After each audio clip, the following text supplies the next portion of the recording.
So, where do I begin? I'm a pretty happy guy. I left state for college after high school, got a degree in psychology, and now work as a counsellor for high school aged kids. My little brother Mac is happily married with a 2-year-old son, which makes my mum turn her attention to me, heckling me about when I'll be able to give her more grandbabies. Life has been very good, but I've recently discovered something that may turn everything upside down. My dad needed help cleaning out the attic, something which he said hadn't been done since Reagan was in office. I agreed to help, but my brother wouldn't be joining us since he had to work. I had only been in the attic a handful of times throughout my entire childhood, so being up there again felt surreal. Dust and cobwebs coated every box, chair, and trinket in sight. I almost had 2 heart attacks thanks to a couple of rats scurrying around, but my father and I managed to sort through a lot of things, figuring out what was needed and what we could throw away. While my dad took a break, going down to the kitchen for a drink with my mum, I continued to curiously scour the attic. That was when something colourful caught my eye. It was one of my old comic books, lying unceremoniously on an end chair in the corner. I picked it up, waves of nostalgia surging through me as I admired the front cover, which depicted my favourite superhero, the Hulk. He was raising a car over his head, his teeth clenched. It had to have been almost 15 years since I'd last seen that book. I was surprised at how good a condition it was in. The rats hadn't touched it. I flipped it open and began thumbing through the pages, enjoying a little piece of the past that had been forgotten. As I neared the middle of the book, however, a single sheet of white paper folded horizontally slipped out and drifted slowly to the floor, coming to a land at my feet. I kept a finger on the last page I had stopped on, so as not to lose my place, and bent down to pick up the paper. Opening it, I began to read the message that had been written. I can't take it anymore. I wish that someone could understand what I'm going through, but no one ever will. Mum, I love you so much and I hate to do this to you, but it's the only option that I have. Dad, you did your best for me and Mac, but still, I have to go. By the time you read this, I know that it will be done. Don't tell my friends the truth about what happened. Don't bury me either. I don't want to be worm food. Mac, you were the best brother in the world, and just know that it's not your fault. I'll be singing with the angels and watching over all of you from now on. Signed, Darby. I stared at the note for a long time after I finished reading. I read it again and again, not knowing whether or not this was a joke. If it was, then it was cruel, and I didn't think that anyone I knew was capable of doing such a thing. I stared harder at the words. My heartbeat hammered against my rib cage as I pondered the possibility of the note being legit. The handwriting was very similar to my own and written in orange ink, my favourite colour pen to use when I would write my journal or when I would write stories when I was younger. My head was spinning. Could it be possible that I had written this and simply suppressed the memory? I couldn't recall any negative experiences that could have made me consider killing myself. And I was sure that seeing something like this would bring such experiences to come back to me. But they didn't come. Darbs! I jumped, spinning around and hiding the note instinctively behind my back. My dad was standing near the entry to the attic, a confused look on his face. Everything Okay. Yeah, Dad, I'm fine, thank you. Just, a little thirsty, I guess. I should have taken my break too. You mind grabbing me a glass of water? One glass of water coming right up, he replied.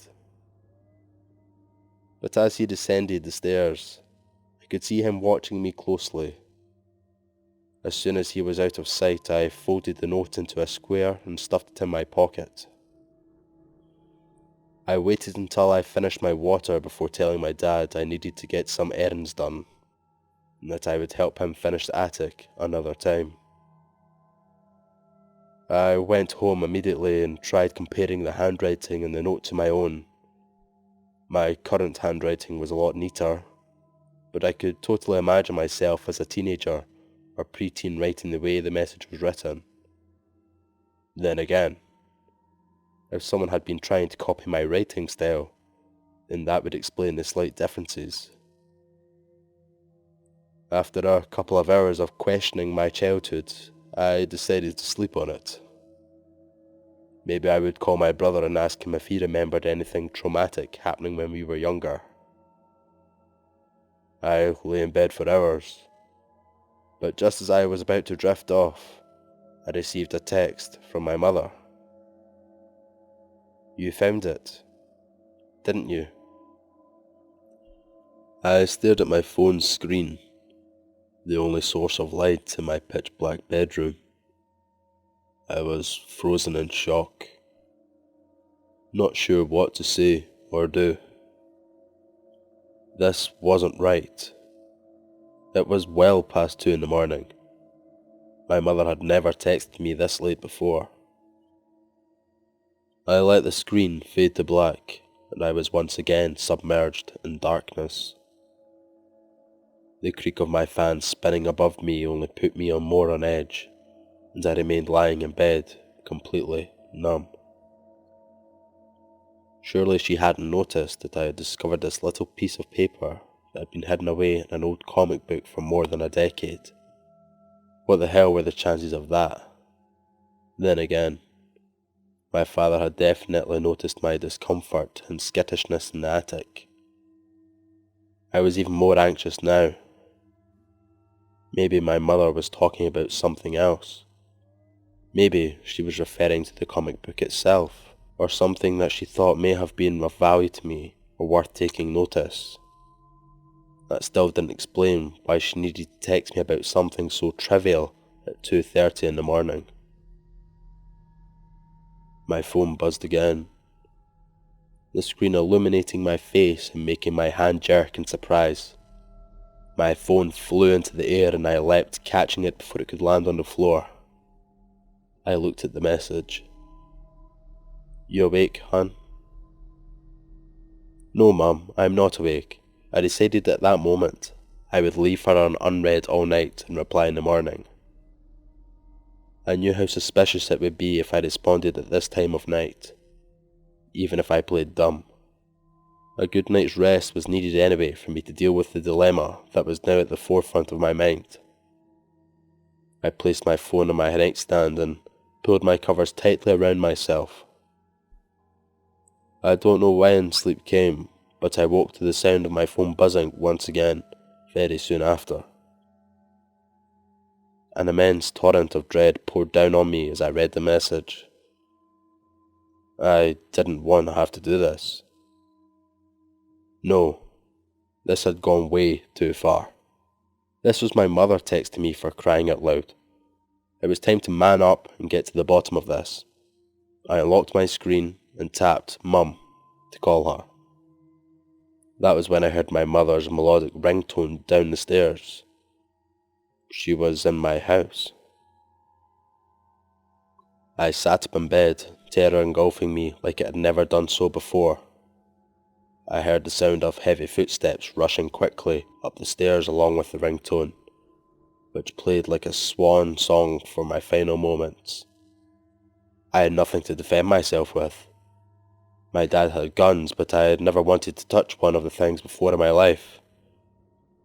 I tried to hop out of bed, maybe find a hiding spot, but in my haste in the dark I slipped, my phone flying through the air and landing on the other side of the room.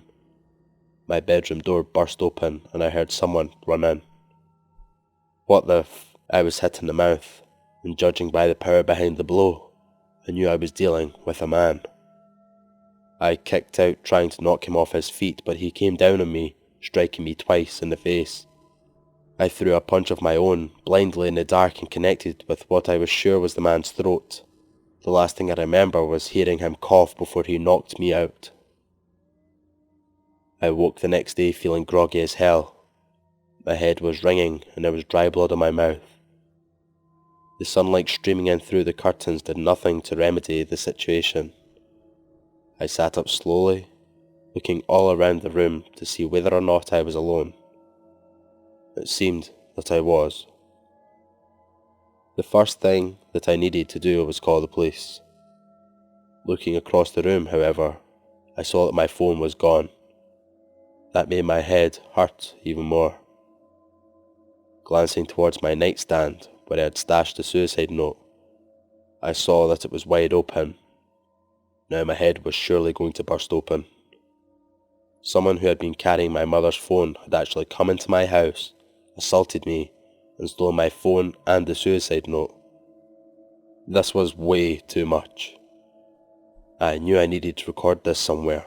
I needed to before I suffered any memory loss from the beating I had taken. I went down to the kitchen, grabbed a knife, and walked around my house, just to be sure my assailant had left. Nothing was out of place or stolen. Whoever had come in the night had thrown a rock through one of my windows, but the hole was barely large enough to fit a person inside. This didn't make any sense. Why hadn't I heard it smashing? Then I noticed the back door.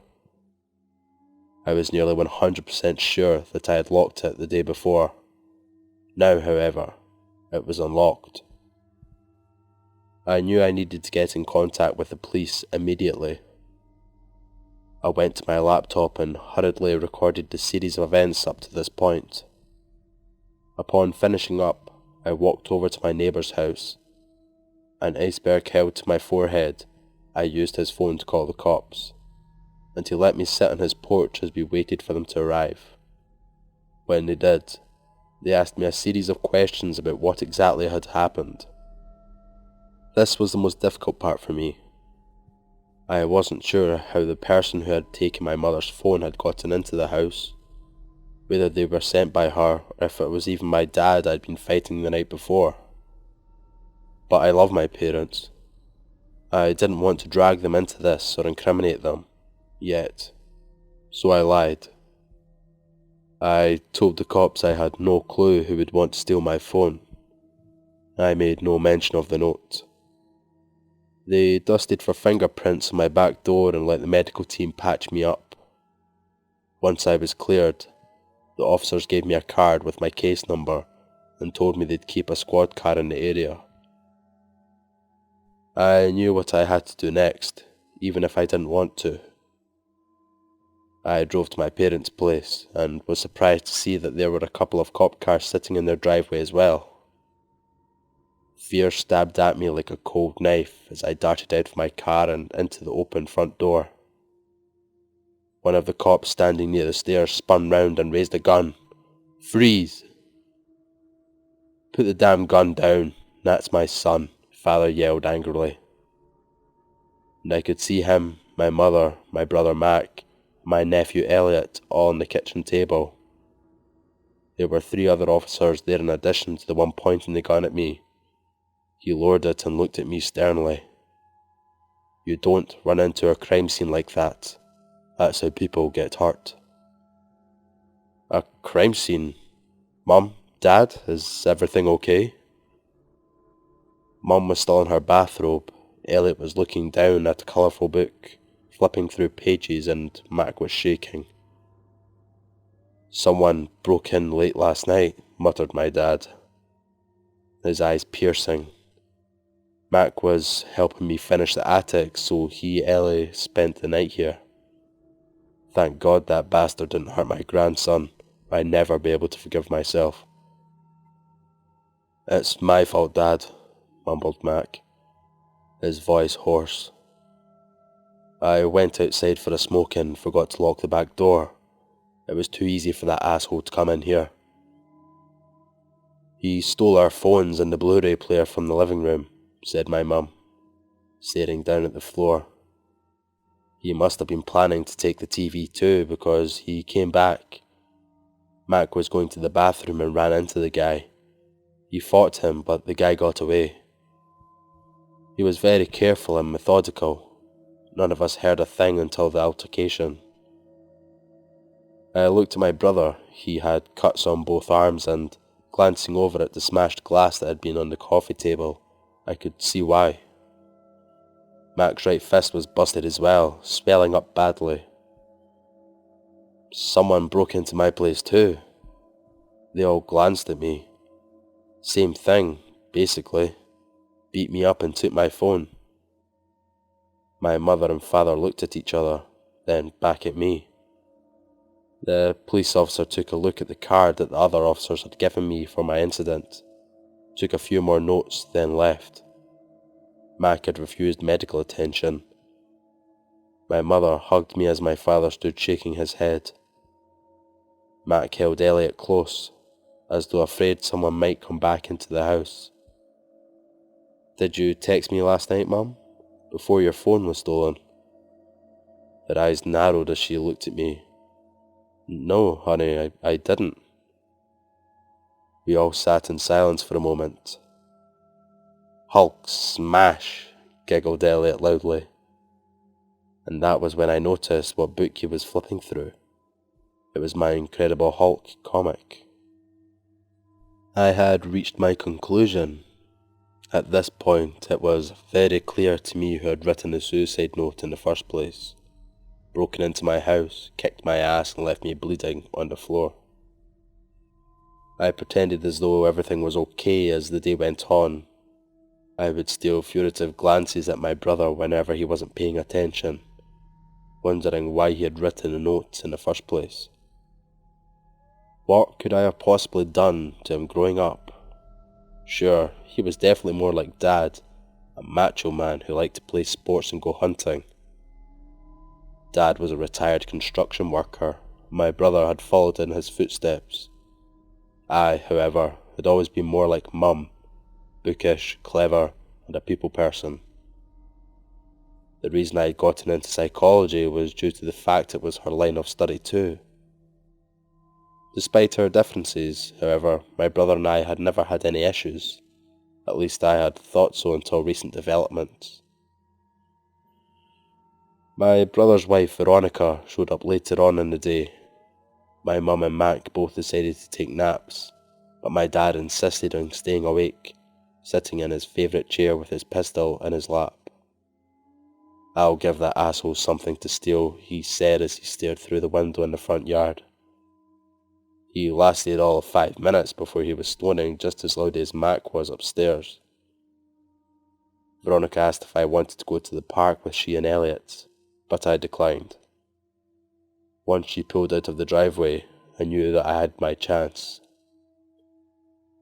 I grabbed Mac's keys from the counter and snuck out to his truck. Though he had tossed a jacket over them, I found quite the collection of things in a box. For starters, my mum's, Dad's, Mac's, and my own cell phone were all there. My house keys, which I figured had been easy for Mac to swipe from my parents, were also there. And there were 3 different books. I glanced towards the house, just to be sure I was still alone, and then examined the books closely. One of them was falling apart and covered in dust, clearly from the attic.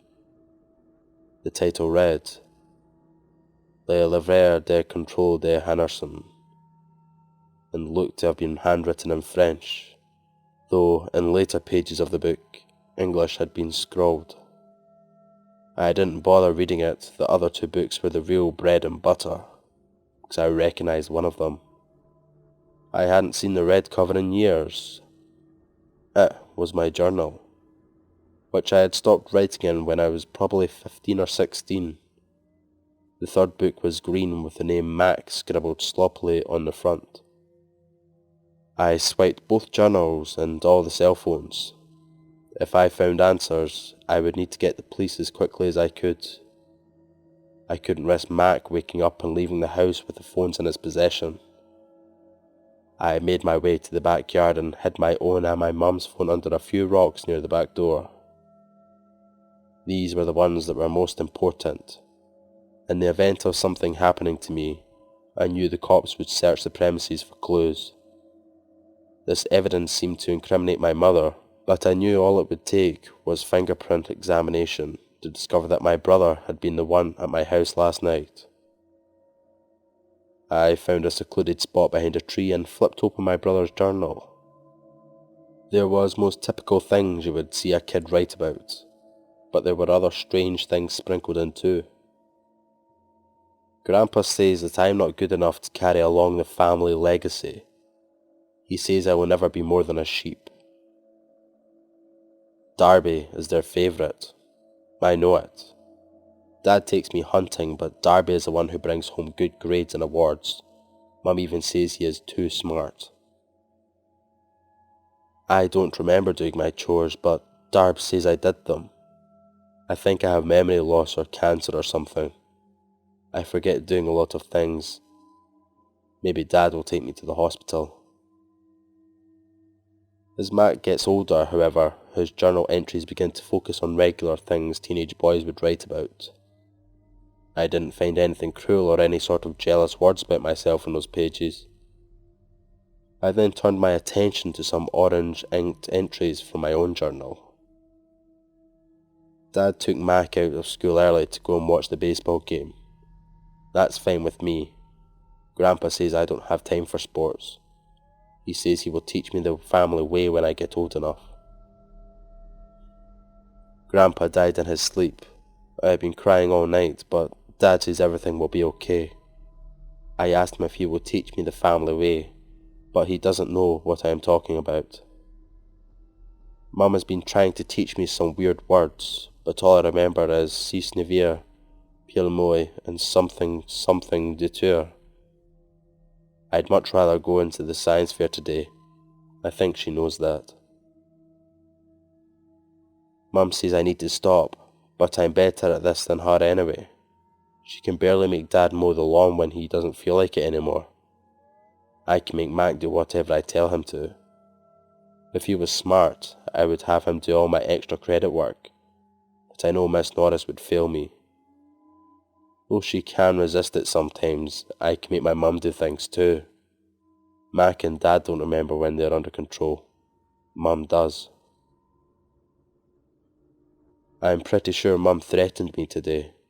She says that unless I renounce my ways, or elegon mon esprit, then something bad will happen. I don't want her to hurt Dad or Mac, so I may go through with it. I'm not afraid for myself. I know that she cannot control me. That was the last entry in my journal. To my horror, I realized that I had managed to remember only the orange ink from the past. Nothing about any of this had ever been recollected in my mind. What the hell was really going on here? I felt a sharp blow to the back of my head.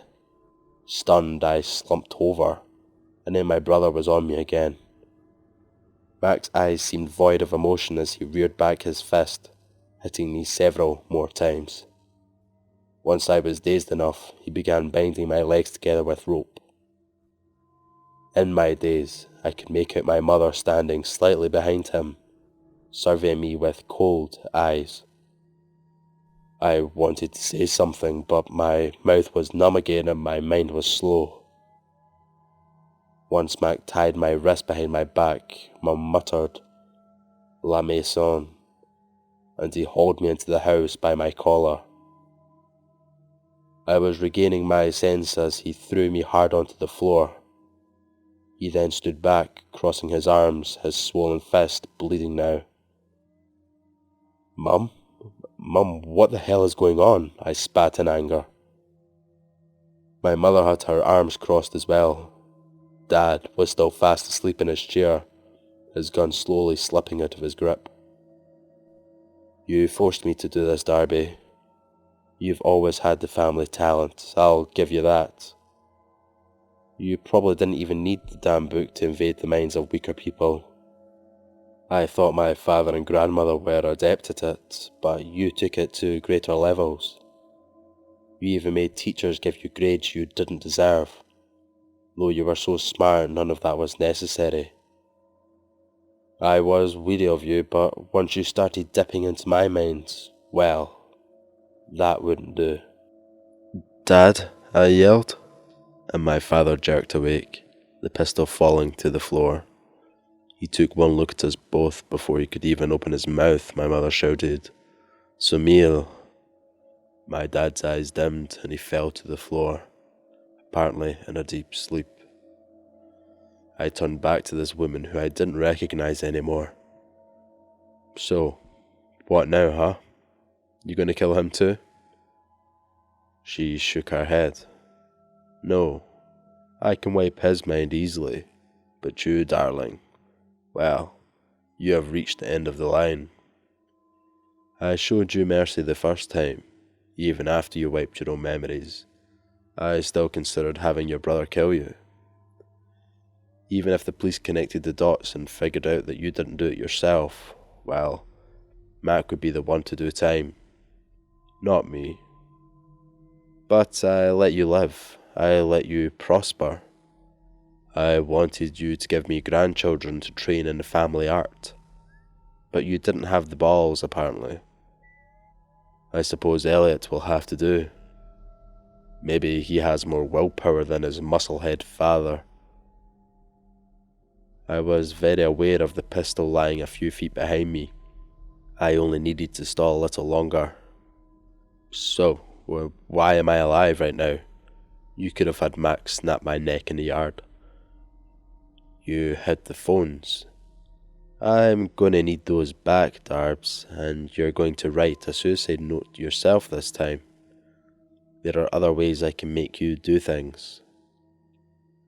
She turned towards the kitchen where my father's toolbox sat open on the counter. I took this opportunity to leap for the gun. I landed right next to it, but before I could even get a grip on it, Mac kicked me in the back and bent down, picking it up for himself. "Well, that's just cost you an ear. I was going to have your brother start with your toes, but you just had to be Clint Eastwood, didn't you?" I shouted the first words that came to my mind. "Primoy." My brother relaxed now, as did my mother.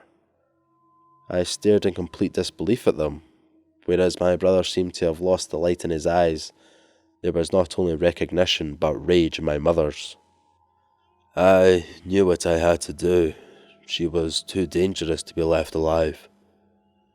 Who knew what she would have my father, the judge, or any security guards do? I didn't know the words to say, so, tears running down my face, I spoke them in English. "Mom, pick up the gun and shoot yourself in the head." There were tears streaming from her own eyes now, though whether they were from the sadness or anger I can never say. Once she did the deed, I told my brother to sleep, and he fell to the floor as well. Veronica found us just a few minutes later. I told the responding officers that my mum had hired someone to do her dirty work, but that when he had failed, she had decided to finish things herself. I claimed that I had talked her out of it, but she was so overcome with grief and guilt that she took her own life instead. We all cried, and I consoled them as best as I could. I knew they could never know. I took the journals and the family book and burned them in a wooded area. I don't know if any of my mother's extended family know about the book or have the gift, but I'm not worried about them coming after me. I'm better than them at this, after all. That's been it for this one. If you're new and you enjoyed, then hit that subscribe button, like and comment. And go and check out the author. His link will be in the description, as well as my social media links, my Patreon links, just anything. If you want to send me any stories, the links will be in the description there too.